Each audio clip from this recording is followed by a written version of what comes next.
On the high tide, during the last quarter of the moon, a very special event takes place on Christmas Island. It's the conclusion of the annual red crab migration, when tens of millions of crabs each release their tens of thousands of eggs into the ocean. But the journey starts long before that, as the crabs begin their migration to the beaches from their various shady sites all over the island.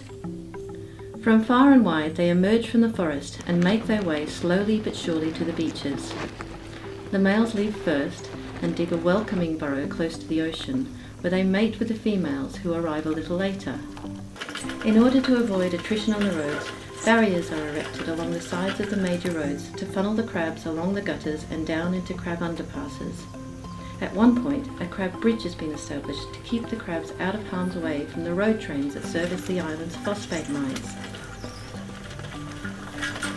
Even so, they still spill out at intersections and cause significant road closures across the island. There are tens of millions of crabs on Christmas Island, and the females can be easily identified by the big egg sac they carry beneath them. Each female can brood as many as 100,000 eggs. The migration is triggered by the annual rains, usually around October to December. But as the crabs need moisture to survive, no rain means no migration.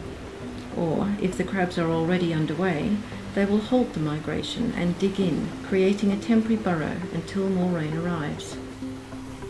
Once safely at the beach, they aggregate and wait. But during the time of waiting, some of them will pop into the water for a dip in order that they don't dry out.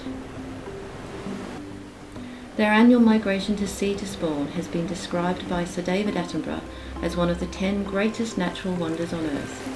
And as such, the annual migration attracts visitors from all over the world.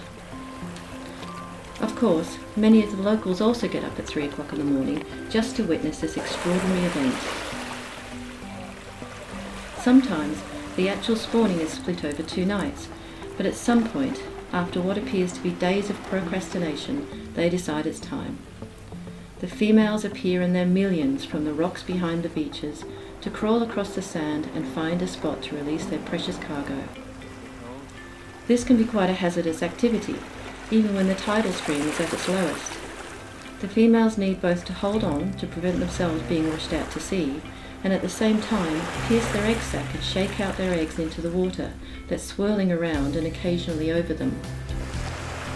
Their little dance is known as the shimmies, and all around the island there are crabs shimmying their eggs into the outgoing tide.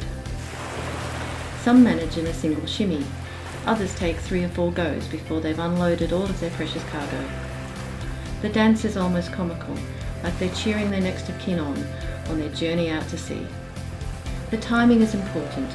The females choose the last quarter of the moon when the overall tidal wash is the least, and the high tide of that night, so that when the eggs are released, they're carried out to sea. The eggs hatch immediately, and the red crab larvae lives in the sea for about a month. After this time, the larvae, called megalops, crowd together at the shoreline, still breathing through their gills. 3 to 5 days later, they leave the water, molt into air-breathing land crabs, and start migrating inland. Red crabs grow slowly, reaching about 40 millimeters after 4 to 5 years, at which time they are mature enough to join the annual migration. As soon as they're done, they wearily crab walk back up the beach to make room for the next female to unload her eggs. Finally, as the last crab has had her turn and the day starts to dawn, they start their long migration back towards their rainforest home. Once again, the roads are covered with migrating crabs, but this time not for long.